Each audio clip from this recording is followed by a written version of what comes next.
네, 오늘 말씀 잠언 6장 12절에서 19절의 말씀입니다. 12절에 14절 먼저 우리 좀 보도록 하겠습니다. 여기에서 불량하고 악한 자가 나옵니다. 이 불량하고 악한 자에 대해서 몇 가지의 묘사가 있는데 좀 여러 가지가 있어요. 첫 번째는 구부러진 말을 하고 다니는 사람이고 눈짓을 하는 사람이다. 그리고 발로 뜻을 보이는 사람이고 손가락질을 하는 사람이고 마음의 패역함을 품는 사람이고 항상 악을 꾀하는 사람, 그리고 다툼과 분쟁을 일으키는 사람이라고 되어 있습니다. 그래서 구부러진 말, 눈짓, 발로 뜻을 보임, 손가락질을 함, 그리고 마음의 패역함을 품음, 항상 악을 꾀함, 그리고 다툼을 일으킴, 이렇게 보면 되겠어요. 그래서 이 잠언은 불량하고 악한 자라는 그 사람에 대해서 애매모호한 말을 하고 있지 않은 거죠. 그냥 불량하고 그냥 악한 게 아니라 명확하게 그 불량하고 악함이 무엇인지에 대해서 몇 가지의 특징을 보여주고 있는 거예요. 그래서 이제 머피라는 구약학자는 이 불량하고 악한 자라는 데에서 단어가 아담 벨리알이라고 해요. 다르게 말하면 벨리알의 사람이라고도 말할 수가 있대요. 신약에 나오죠, 벨리알. 근데 이 머피가 볼 때는 이 사람은 건달과 같은 사람이다 라고 말하는데, 이 표현은 쓸모없는 사람이라는 표현보다는 강한 의미다. 그리고 극악무도한 사람보다는 약한 의미라고 이제 이렇게 해설을 합니다. 그리고 16장 27절에서도 나오는데 이 사람은 불량한 자로 묘사가 되고, 거기서 그는 분명히 나쁜 무리들 속에 있다. 그러니까 이 사람이 혼자 있는 게 아니라 나쁜 무리들 속에 있다고 하고 있어요. 그리고 19장 28절에서는 불의한 거짓 증인과 결부가 돼요. 그러니까 이 사람이 홀로 행동한 사람이 아니라 무리들과 함께 있고, 또한 불의한 거짓 증인과 결부가 된 사람이다라고 말하고 있어요. 벨리알에 대해서 월트키라는 구약학자는 또 다음과 같이 해설합니다. 벨리알은 지극히 악한 자를 가리키며 모든 의인에게 적개심을 가지는 자다라고 해석하고 있어요.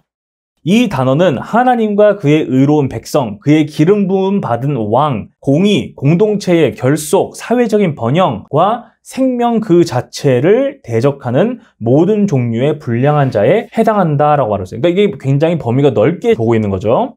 그래서 이 수거는 광범위한 왜곡에 사용되기 때문에 어떤 성품적인 특성을 가리킨다라고 말하고 있어요. 그러면서 월트키가 말하기를 확실히 후기 유대 문헌과 신약 성경에는 이 악마 같은 인간이라는 표현이 돼요. 이 악마 같은 인간이 귀신의 우두머리인 마귀를 지칭하는 용어로 사용된다라고 말하고 있어요. 그러니까 악마 같은 인간이라고 이제 보고 있는 거예요.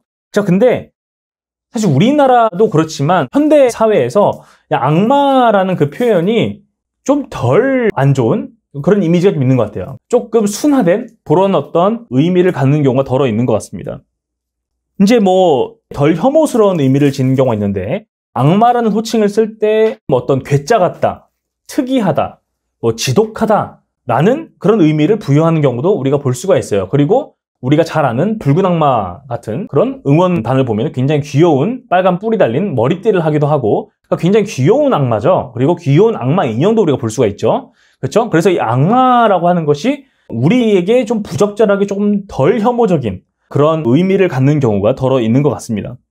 그래서 여기에서 보이는 이 악행을 저지르는 사람에게 악마 같은 사람이다라고 하는 것이 그 사람에게는 별다른 타격을 주지 않을 수 있는 그런 여지도 있는 거예요. 그래서 조금 더 우리가 직설적인 그 의미를 담기 위해서는 악마 같은 사람보다는 뭐 마귀 같은 사람이라고 말하는 게 좀 더 낫겠습니다. 어느 누구도 마귀 같다라는 말을 긍정적인 것으로 해설하진 않기 때문이죠. 그래서 마귀적인 생각을 품고 마귀적인 행동을 하는 사람이 이 마귀 같은 인간, 벨리알, 아담 벨리알이라고 우리가 볼 수가 있겠습니다. 12절에 의하면 이 사람의 말이 구부러졌다라고 하는데, 이 말의 구부러짐은 다른 것이 아니라 진리를 왜곡하고 진실을 왜곡하는 일을 가리켜서 이 말의 구부러짐을 말하는 겁니다. 즉, 이 구부러짐, 말의 구부러짐은 어떤 의도를 담는 구부러짐이에요. 목적이 있고 의도가 있어요. 그 목적과 의도 때문에 말을 구부러뜨리는 거예요. 진실을 왜곡시키고 진리를 왜곡시키는 것을 의미하고 있습니다. 즉, 마귀적인 목적성을 가지고 있어요. 그래서 그것을 위해서 구부러뜨리는 거예요. 이 진리와 진실의 왜곡은 다양한 수법을 통해서, 다양한 기술적인 역량을 통해서 이루어지기도 합니다. 수사학적인 장치를 통해서 이 진리와 진실의 왜곡이 이루어지기도 하고, 정치적이고 관계적인 기술을 활용하여서도 이루어지기도 합니다. 진실을 성공적으로 왜곡시키는 것, 진리를 성공적으로 왜곡시키는 일은 상당한 기술이 있어야 할 수 있는 일이에요. 누군가의 말의 일부분을 삭제시키고 다른 외부적인 것들을 그 말에 첨가를 시켜서 그 사람이 말한 그 말의 진의를 호도하거나 다른 것이 되게 만드는 일, 그리고 그 사람이 한 말에 무엇인가를 빼거나 무엇인가를 더해서 그 말이 되지 않게 하고 전혀 다른 비뚤어진 말이 되게 하는 일은 상당한 기술을 요구하는 그런 행위라는 거죠. 많은 경우 이런 왜곡의 말은 또한 사람들이 가진 어떤 욕망과 감각적인 자극을 추구하는 그 사람들의 욕구에 부응하는 경우도 많아요. 그러니까 사람들에게 진실이 왜곡되고 진리가 왜곡된 그 말이 주는 어떤 자극이 있다는 얘기예요. 그리고 그 자극이 굉장히 감각적인 즐거움을 주기도 하는 것 같아요. 그래서 왜곡의 그 말을 듣는 많은 사람들은 진리는 재미없다고 여겨요. 하지만 왜곡의 말은 자극적이고 즐거움을 준다고 느낍니다. 그래서 왜곡의 말에 젖어버린 사람의 마음은 어떻죠? 또 다른 의미에서 그 왜곡의 말이 주는 감각적인 자극에 중독된 것과 같다고 볼 수가 있어요. 저는 이렇게 표현하고 싶습니다. 왜곡은 캐리커처와 같다고 생각해요. 그 사람의 모습을 그대로 보여주는 입체적인 현실 그대로를 보여준 것보다도 일부분을 과장하고 일부분을 축소시켜서 만든 캐리커처와 같다고 봐요. 그래서 그 캐리커처가 주는 자극이 있죠. 희화화된 그 모습이 있죠. 근데 그것이 사람들에게 감각적인 자극과 즐거움을 준다는 얘기예요. 진실의 전부나 진실이 가진 어떤 입체적인 성격을 다 배제해버리고 단편적인 부분을 확대시키고 일부를 축소하고 확대시켜서 만든 캐리커처인 거죠. 사람들은 이런 캐리커처를 보고 즐거워하면서 그 캐리커처를 그 사람의 진짜 모습이라고까지 생각하게 됩니다. 이 말은 곧 왜곡의 말이 극단적인 성격을 갖기가 쉽다라고도 우리가 볼 수가 있어요. 그래서 이런 어떤 극단에 빠진 사람들은 왜곡의 말에 의해서 형성된 어떤 왜곡된 이미지, 아니면 프로파간다, 아니면 슬로건, 그런 것들이 진리라고 생각하고 또한 그것이 주는 자극에 중독이 되어 있기 때문에 그런 슬로건이나 그런 진리의 왜곡이나 진실의 왜곡에 예스라고 말하지 않는 사람들을 가리켜서 지 혼자 잘난 사람이다, 회색분자다 라고 말하기도 한다는 거죠. 왜냐하면 자기에게 동의하지 않으니까. 아니면 다른 의미에서 진실을 거부하는 자다라고 말하기도 해요. 왜냐하면 그 사람들에게는 그 왜곡된 그 이미지가 진실이거든요. 하지만 우리에게 있어서 극단을 피하는 일은 굉장히 중요하다고 생각이 듭니다. 왜냐하면 그 극단을 피하는 일이 곧 내 영혼을 왜곡의 말이 주는 극단적인 자극에 젖어버리지 않도록 내 영혼을 보호할 수 있는 장치가 되기 때문이에요. 이런 노력이 굉장히 어려운 이유가 우리가 속한 그룹이나 집단에 순응하고자 하는 나의 욕구가 있기 때문이에요. 그 집단에 순응하고자 하는 욕구가 있어요. 근데 그것을 우리가 끊임없이 저지하고 끊임없이 그것을 이겨내면서 무엇이 정말로 입체적인 진리이고 정말 그 진리의 총체가 무엇인지에 대해서 끊임없이 생각할 수 있는 그것은 매일매일의 매순간 매순간의 노력이 필요한 일이기 때문에 쉽지 않은 일이에요. 사람들이 이와 같이 진리와 진실의 왜곡에 취약하다는 사실을 아는 사람들은 적극적으로 이 왜곡의 기술을 사용해서 자기가 가진 육체적인 욕망, 즉 마귀적인 욕망을 성취하고자 한다는 거죠. 사람들을 조종하는 거죠, 그것이. 그래서 주석가들이 이 사람, 이 불량하고 악한 사람에 대해서 선동가라고 지칭을 합니다. 근데 그 말이 전혀 엉뚱하지 않은 해설인 이유인 거예요. 이것은 곧 이 불량하고 악한 자가 이루고자 하는 굉장히 마귀적인 그 목적이 있는데 그 목적을 달성하는 수단, 그 수단 자체가 마귀적인 성격을 가진다는 거예요. 왜냐하면 그 수단 자체가 진리를 왜곡하고 진실을 비틀어버려서 다른 이미지가 돼버려서 거짓이 되게 만든다는 얘기예요. 거짓을 양산해서 마귀적인 목적을 이루고자 하는 것이라는 얘기죠. 어떤 사람들은 자기가 달성하려는 그 목적을 온갖 종류의 고결한 호칭들로 장식을 하고 나서 그렇게 아주 고결한 목적을 내가 추구한다고 말하면서 그 목적을 달성하기 위해서 마귀적인 수단을 사용하는 경우가 많죠. 그래서 진리를 왜곡하고 진실을 왜곡해서라도 이 목적을 달성해야 하는 이유가 있다라고 말하기도 하죠. 그래서 내가 마귀적인 수단을 쓰는 것도 정당하다고 주장하는 거예요. 하지만 우리는 이것이 말이 되지 않는 이야기라는 사실을 알고 있습니다. 그래서 12절에서는 이렇게 구부러진 말인데 이 구부러진 말이 굉장히 육적이고 마귀적인 그 목적을 위해서 이루어지는 진리의 왜곡이다. 진실의 왜곡이다라는 것을 우리가 봤습니다. 이어서 13절을 보면은 눈짓을 하고 발로 뜻을 보인다라는 표현이 있어요.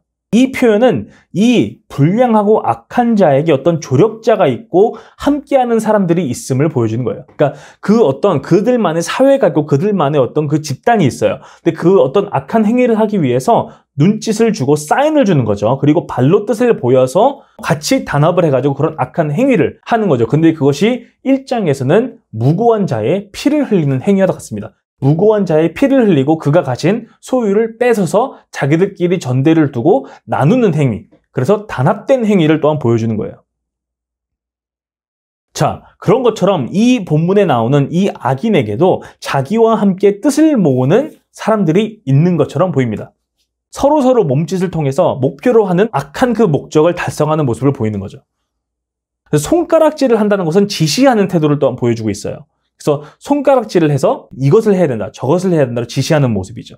근데 이 손가락질이 보여주는 악인의 또 다른 특징이 있습니다. 이게 어떤 거냐면은 이 악인은 다른 사람들에게 자기가 몸짓을 함으로써 그리고 그들에게 지시함으로써 그 사람들이 나의 그런 악한 뜻을 알아듣고 따르도록 유도하는 그런 측면이 있다는 얘기죠.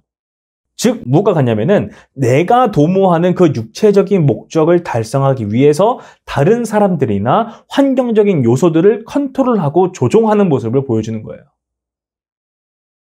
이 말은 곧 이 악인이 갖고 있는 그 욕망이 매우 강력하다는 얘기예요. 그래서 모든 수단과 방법도 가리지 않고 주변의 사람들도 이용하고 주변의 환경들도 모두 다 그 악한 목적을 위해서 이용하는 모습이에요. 그래서 그 사람이 품은 그 목적에는 여러 미사역으로 덧붙여진 그 슬로건에는 하나님의 뜻을 거스르는 수단을 사용해도 될 정도로의 어떤 강력한 힘을 갖고 있는 그런 목적인 거예요. 이것을 위해서 다른 모든 존재들은 컨트롤돼야 됩니다. 오차가 있으면 안 돼요. 다 컨트롤돼야 돼요. 악인에게 있어서 다른 동업자들, 다른 환경, 모든 것들은 내가 그린 그 목표와 계획에 종속돼야 되는 것들입니다. 14절을 보면은 원어적으로 이제 보면 이 사람은 마음의 패역함을 품고 항상 악한 것을 꾀하고 갈등과 불화를 앞에 풀어놓는다고 해요. 마치 불을 번지도록 하듯이 그렇게 풀어놓는다고 합니다. 마음의 패역함을 품는다. 그리고 항상 악한 것을 꾀한다는 말이 무엇을 의미할까요? 이것은 이 사람의 양심이 죽어있음을 의미하는 거예요. 그러니까 양심이 죽어있기 때문에 마음의 패역함을 품고 항상 악한 것을 꾀하는 거예요.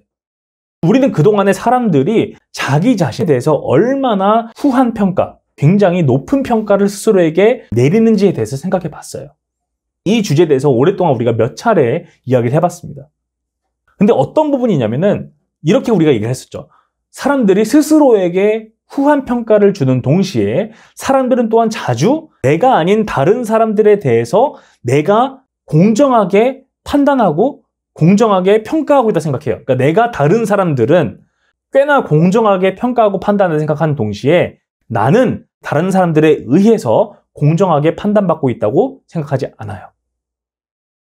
우리가 느끼기에 다른 사람들이 우리를 판단하는 그 근거는 협소해 보이고 지엽적인 것들을 고려하는 것일 뿐이라고 생각이 들어요.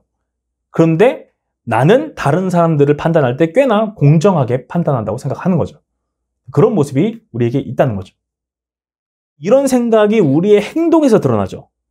여기에 가서도 저기에 가서도 다른 사람들에게 매우 자신 있게 평가와 판단의 말을 하는 행위에서 그 자신 있는 생각이 나온다는 거죠. 그렇다면 뭔가 이상한 거예요. 만약에 내가 그런 것처럼 다른 사람들도 자기는 다른 사람들을 공정하게 판단한다 생각하고 또한 동시에 나는 공정하게 판단받고 있다고 생각하지 않아요. 그걸 모든 사람들이 서로에게 하고 있다 생각해 보세요, 한번. 만약에 모든 사람이 다른 사람들을 공정하게 판단하고 있다면 불공정한 판단은 없어야 돼요. 그런데 현실은 뭐죠? 여전히 나는 불공정한 판단을 받지만 나는 다른 사람들에 대해서 공정하게 판단하고 있다는 생각이 지배하고 있다는 거예요. 이런 모순에도 불구하고 오늘도 어제와 같이 우리는 자신 있게 다른 사람들을 판단하고 평가하는 말을 한다는 거죠. 그래서 내가 자신 있게 판단하는 말을 하는 이유는 내가 보기에 내 판단이 공정하다는 생각 때문일 것입니다. 그렇지 않다면은 내 그 말하는 그 행동이 무책임한 행동이죠. 근데 그렇게 생각하지 않는 거죠. 꽤나 공정하다 생각하기 때문이에요. 만약 사람들이 이와 같다면, 대다수의 사람들이 이와 같다면, 이 본문에서 나온 양심이 죽은 악한 자의 경우는 어떠할까라는 거죠. 마음의 패역함을 품고 항상 악한 것을 꾀한다고 하는 이 사람은 자신이 사는 삶의 방식을, 자신이 품는 그 마귀적인 생각과 행위들을 나름대로 공정한 것으로 정당화하지 않겠냐는 거죠. 그리고 자신과 같은 기준을 갖고 같은 방식으로 사는 사람들과 어울리면서 그런 생각을 강화하면서 살지 않겠냐는 거죠. 그래서 양심이 죽은 사람이 그렇지 않을 것이다 라고 상상하는 것만큼 비이성적인 논리는 없을 거예요. 왜냐하면 대다수의 사람들 역시 자신의 들보를 보지 못하고 다른 사람들의 티끌을 뽑기 위해 분주하기 때문이죠. 이에 따라서 잠언의 말씀은 이 악한 사람이 가는 곳마다 분열이 일어나고 마음에 악한 것을 꾀하는 일이 일어난다고 해요. 그렇게 자신이 속한 가정과 공동체와 사회를 분열시키고 타락시킨다는 얘기입니다.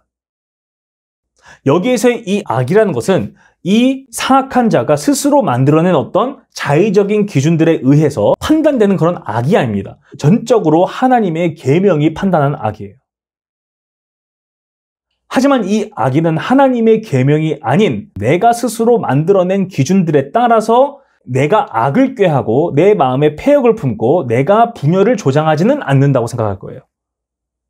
오히려 하나님의 계명을 따라서 신실하게 살아가는 저 자들이 패역한 자이고 죄를 짓는 자이고 분열을 일으키는 자라고 생각할 겁니다.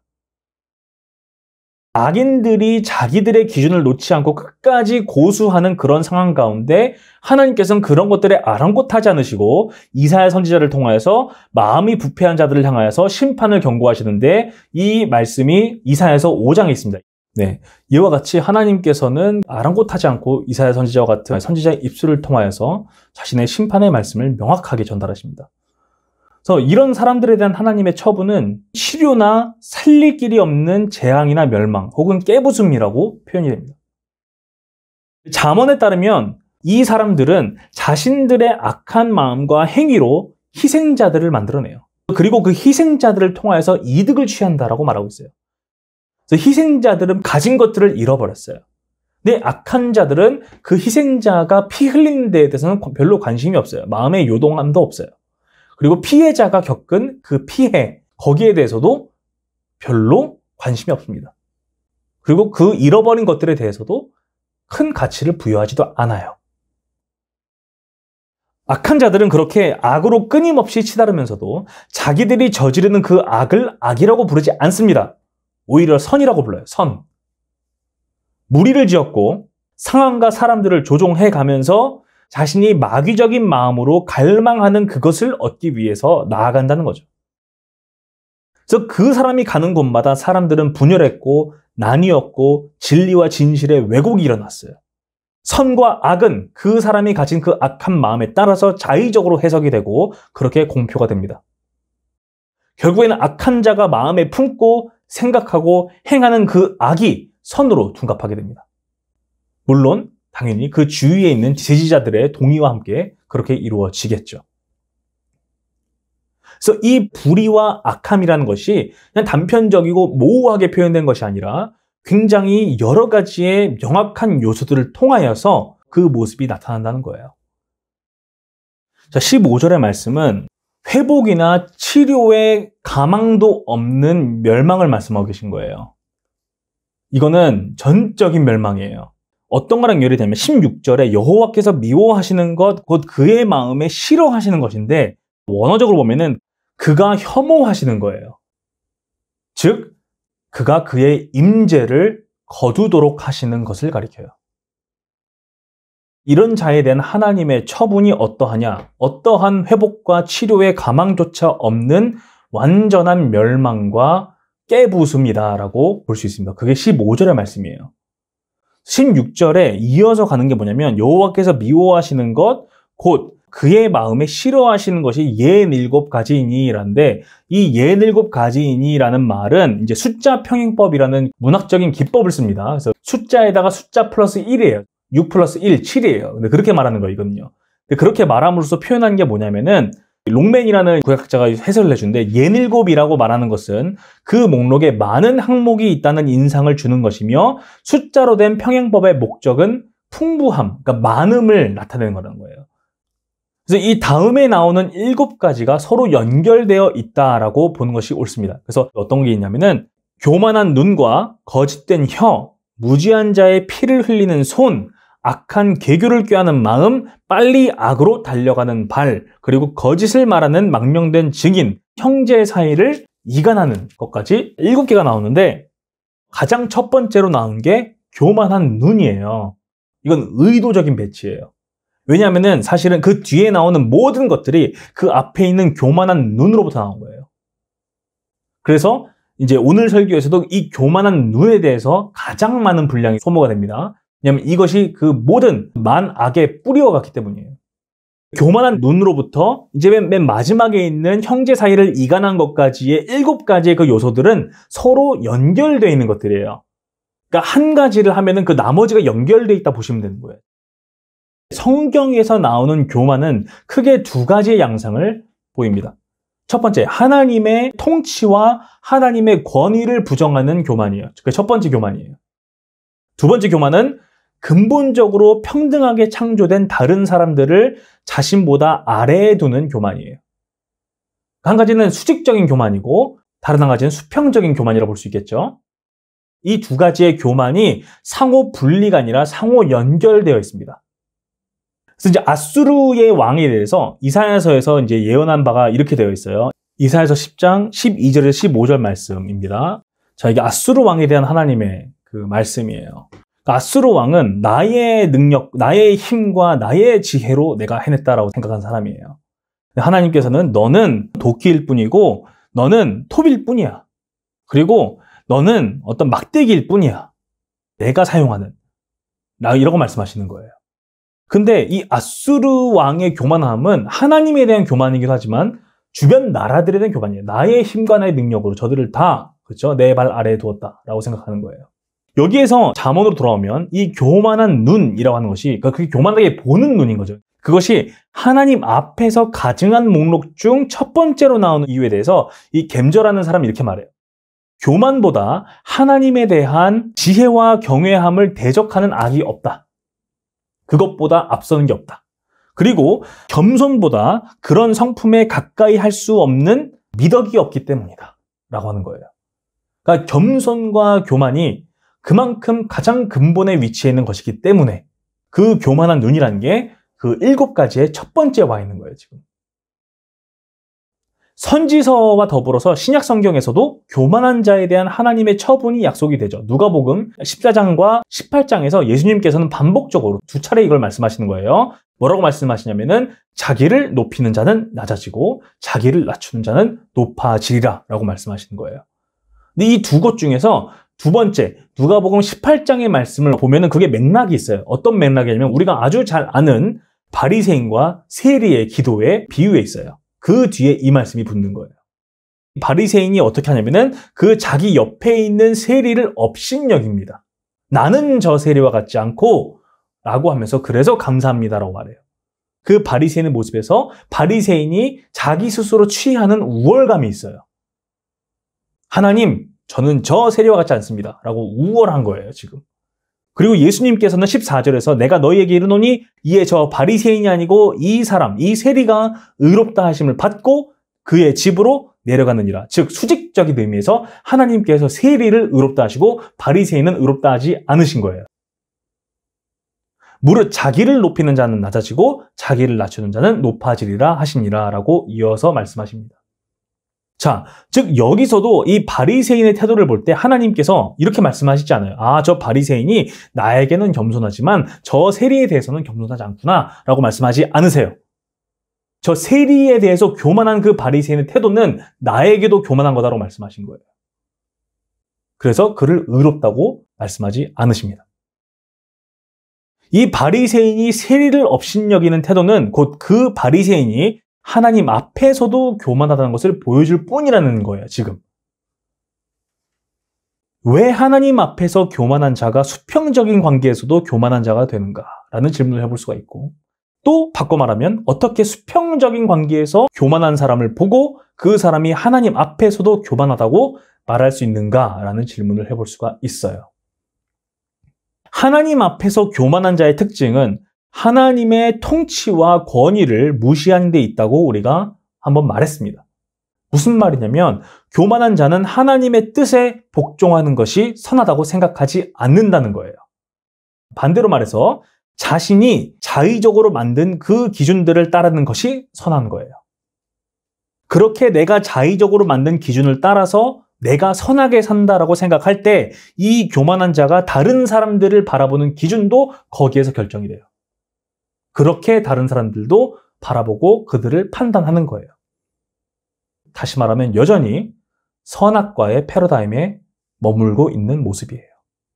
선악을 알게 하는 나무를 먹은 그 아담과 하와의 그 상태에 머물고 있는 모습이에요. 그렇다면 우리가 수평적으로 볼 때 우리는 어떻게 근본적으로 모든 사람들이 하나님 앞에서 동등하다라고 말할 수 있을까요? 라는 질문을 해볼 수가 있습니다. 그것은 우리가 가장 먼저 창조주 하나님을 알기 때문이고, 두 번째로 예수 그리스도께서 우리의 죄를 위하여 죽으신 것이 남녀노소와 관계없이, 사회적인 지위와 관계없이, 재물의 있고 없음과 관계없이, 장애가 있고 없음과 관계없이 모두에게 같이 동등하게 주셨다는 그 십자가의 복음에서 나오는 거예요. 오직 십자가의 복음 아래 있을 때에만 우리는 모든 사람을 예수 그리스도 안에서 동등하게 존귀한 자로 여길 수가 있다는 거예요. 이건 뭘 말하고 있냐면 하나님께서 우리 가운데 어떤 카스트 제도와 같은 것을 만들지 않으셨다는 것을 아는 것과 같아요. 하지만 교만한 자는 자기 나름대로의 기준으로 다른 사람들을 판단하는 사람이에요. 그리고 그 기준에 따라서 차등을 두는 사람이에요. 더 귀한 사람이 여기 있고 덜 귀한 사람이 또 여기 있어요.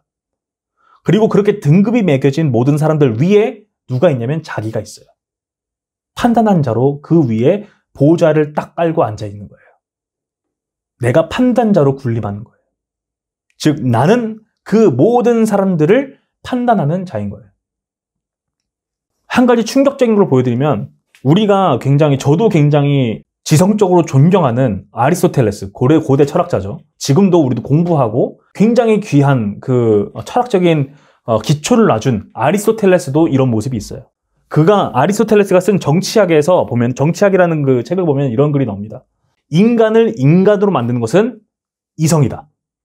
이성이 본질이다. 이렇게 말해요, 아리스토텔레스는. 그래서 이성이 없는 존재는 무엇이든 인간 이하의 존재일 것이다 라고 생각합니다. 이 논리의 연장선상에서 아리스토텔레스는 야만인들, 즉 비그리스인들이 지극히 기초적인 사고 능력만 가지고 있다라고 아리스토텔레스는 생각했어요. 그리고 그렇기 때문에 그들을 뭐라고 부르냐면은 타고난 노예라고 생각합니다. 판단한 거예요. 물론 들짐승과는 달리 야만인들은 합리적인 대화를 어느 정도 이해하고 응답할 수 있었다라고 해요. 하지만 이 야만인에게는 능동적으로 이성을 사용할 능력이 결핍되어 있었다라고 판단했어요. 그런 야만인에게 아리스토텔레스는 주인에게 지배를 받는 편이 낫다라고 말합니다. 즉 어떤 사람들은 본질적으로예요. 본질적으로 자유민인 반면 어떤 사람들은 본질적으로 노예인 것이 분명하다라고 말합니다. 그리고 사냥기술은 동물들에게 사용되기도 하지만 전쟁이 정당하기만 하다면 타고난 노예임에도 불구하고 지배를 받을 준비가 되지 않는 자들을 위해서도 사용할 수 있다라고 말했어요. 그러니까 우리가 존경하는 그 아리스토텔레스 같은 정말 위대한 철학자예요. 그런데도 그 사람 역시도 이 선악과의 패러다임에서 못 벗어나고 있는 거예요. 그러니까 이성이란 걸 잣대로 사람을 등급을 나눈 거예요, 지금. 그러니까 인간 이하라고 하면은 사냥감이 될 수도 있다는 얘기예요. 그런 생각을 갖고 있다는 얘기예요. 근데 이게 이성만 가지고 그런가요? 공감 능력이 없어. 그건 인간도 아니야. 그런 생각도 하잖아요. 근데 그게 어떤 기준냐가 다른 거지, 다 자의적으로 다 기준을 두고 사람들을 등급을 나눠버리는 거예요, 그게. 그래서 누구는 좀 처분해야 되고 누구는 우리가 절대 보호해야 되고 그런 생각을 갖고 있다는 얘기예요. 근데 이게 전부 다 선악을 알게 하는 그 나무를 먹는 그 패러다임에 여전히 머물러 있는 그리스도의 복음이 아니라 거기에 그냥 머물러 있는 거예요. 보이시죠? 그게 지금. 이런 것처럼 사람들은 나름대로의 잣대와 기준을 세워서 다른 사람들을 임의로 나보다 열등한 존재로 혹은 나와 동등한 인간은 되지 못하는 존재로 격화시키는 모습을 보인다는 거예요. 그러니까 이것이 우리가 첫 번째 부분에서 다룬 내가 내 스스로를 굉장히 후하게 평가하는 그런 경향성과 다른 사람들은 나를 공정하게 바라보지 않는다고 생각하는 생각. 근데 나는 다른 사람들을 공정하게 본다고 생각하는 그 생각과 연결이 되는 거예요. 근데 이걸 사람들이 다 갖고 생각해 보세요. 서로. 풀리지 않는 고리죠. 이건 메비우스의 띠죠. 그래서 하나님 앞에서 이 모든 판단은 가장 근본적인 교만에 근거한 거예요. 그래서 수평적인 교만이 수직적인 교만을 대변한다는 얘기예요. 그래서 오직 예수 그리스도의 십자가의 복음으로 바라보지 않는 사람은 모두 이 교만에 얽혀 있다는 얘기예요. 이렇게 보면은 교만은 만악과 모든 죄의 뿌리라고 볼 수가 있어요. 왜냐하면 가장 근본적인 의미에서 하나님보다 내 자신을 위에 두기 때문이에요. 내가 모든 것의 판단자에 딱 서 있는 거잖아요. 지금. 내가 하나님의 뜻에 머리를 굽혀 따르는 것이 아니라 하나님이 나의 생각과 나의 뜻에 머리를 굽혀 따라야 한다고 생각하는 그 생각일 거예요. 그렇다면 단적으로 말해서 내가 하나님보다 위에 있는 신이 되는 거예요. 오직 내가 하나님보다 위에 있는 신일 때 하나님의 계명과 가르침 중에서 내가 동의가 되거나 내 입맛에 맞는 요소들을 선택해서 취하고 마음에 들지 않거나 동의가 되지 않는 요소들은 갖다 버리는 일이 가능해요. 내가 하나님 아래에 있으면 불가능한 얘기예요. 근데 내가 하나님 위에 있으면 가능해요. 그래 말했어. 그건 내가 동의해. 그건 내가 따를게. 이건 내가 동의하지 않아. 이건 내가 버릴 거야. 그러니까 온갖 종교적인 미사역을 다 사용해도 여전히 그렇게 한다면 여전히 하나님 위에 있는 거예요. 이렇게 신앙, 예배, 경건, 윤리, 삶의 모든 영역이 하나님의 뜻으로부터 벗어나서 타락하게 되는 거예요. 그래서 예수님께서는 이렇게 마음이 높은 자들을 낮추실 거라고 했어요. 반면 마음이 낮은 자들은 높이실 거라고 약속하신 거예요. 그리고 누가 마음이 높고 누가 마음이 낮은지에 대해서는 내가 아니라 내 주변 사람들이 아니라 박승찬 목사도 아니고 사만다 사모도 아니고 아니면 어떤 유명한 학자나 연설가도 아니고 오직 예수 그리스도께서 판단하시고 결정하실 거라고 말씀하고 있는 거예요. 자, 이어서 이제 나머지는 좀 짧게 가겠습니다. 거짓말하는 혀, 교만한 눈과 이어서 보세요. 거짓말하는 혀는 다른 사람에게 해를 가하기 위한 진리나 진실의 왜곡의 의미를 가진다 했어요. 또 어떤 표현이 되냐면은 다른 사람들에게 해를 가하는 데 있어서 마음에 별 요동이 없다는 것을 또 말하고 있어요. 다른 사람들이 피를 흘리는 것도 내 마음에 별다른 자극을 주지 못하는 거예요. 그래서 바로 앞에 있는 그 교만한 눈과 연결이 됐는데 교만한 눈은 다른 사람이 해를 당해야 하는 당위성을 내 나름대로 형성하는 그런 눈이에요. 저 사람이 해를 당해야 돼. 누가 결정하죠? 내가 결정해요. 그리고 거짓말하는 혀는 이 목적을 달성하기 위해서 진실과 진리를 왜곡하는 혀예요. 그래서 이런 마음과 태도를 마귀적이라 부른 거예요. 왜냐하면 정확하게 마귀가 아담과 하와에게 한 행동이거든요, 이게. 진리를 왜곡하여서, 진실을 왜곡하여서 이들을 타락하게 만들었죠. 이런 악한 거짓말을 하면서 사는 사람들은 양심이 죄악에 쩌들어서 굳어진 상태에 있고 그렇게 마귀적인 삶을 살고 있는 것이고 이 사람들이 정말로 이 말씀이 이 사람의 마음을 꿰뚫어가지고 자복하고 통회하고 회개하지 않는 한 마귀와 같은 운명에 처할 것이라는 것이 잠언의 또한 말씀입니다. 피를 흘리는 손은 이렇게 교만한 눈과 거짓말하는 혀가 피를 흘리는 손으로 이어지는 거예요. 그래서 교만과 거짓말의 의미를 알게 되면은 이 사람이 무죄한 자의 피를 흘린다는 말이 전혀 이상하지 않음을 우리가 알 수가 있어요. 그리고 이어서 악한 계교를 꾀하는 마음은 월트킬은 이렇게 설명합니다. 마음은 사람의 모든 신체적인 그리고 영적인 행위를 불러일으킨다. 그리고 악한 도모를 꾀하는 좌소가 바로 인간의 마음이다라고 합니다. 그러니까 이 악한 계교 역시 교만한 눈과 거짓말하는 혀와 피를 흘리는 손과 연결이 되는 거예요. 그리고 악을 향해서 달리는데 빠른 발은 여기서 빠른 발이 어떤 발이 빠른 게 아니라 그 마음이 악을 행하는 데 있어서 준비되어 있는 마음을 가리킨 거예요. 악을 행할 기회가 있으면 바로 달려가요. 바로. 그만큼 열심인 마음이에요. 다음에 나온 게 거짓을 내뱉는 거짓 증인도 위에서 나오는 그 거짓말하는 바와 같습니다. 그 다음에 7번째에 형제들, 친척들, 민족, 동족, 이게 이 모든 카테고리를 포함할 수 있는 단어예요. 좁게는 형제들인데 넓게는 민족이나 동족도 가리키는 말인데 그 간의 분열을 일으키는 사람이다라고 합니다. 여기서 나오는 이 아흐라는 단어가 친척 사이나 혹은 혈육에 속한 넓은 범위에 속한 사람들을 가리킬 수가 있는 단어예요. 그래서 성경에서 이 거짓말은 가족을 분열시키고 공동체를 분열시키고 타락하게 한다는 거예요. 이 거짓말은 가장 첫 가족인 아담과 하와를 타락시켰어요. 그리고 그들을 분열시켰어요. 가장 처음의 분열이 바로 거기에서 일어났어요. 진리는 공동체를 싸매고 하나로 연합시킵니다. 특히 진리이신 예수 그리스도는 공동체를 싸매고 하나로 연합시켜요. 하지만 거짓은 분열시킵니다. 물론 거짓을 말하는 사람들끼리는 연대하고 담합을 할 수는 있을 거예요. 근데 그것은 파당이고 그 목적이 선하지 않을 거예요. 그렇기 때문에 사도행전에서 가장 처음에 거짓말한 아나니아와 삽비라는 그 자리에서 하나님의 심판을 받았다고 나와 있습니다.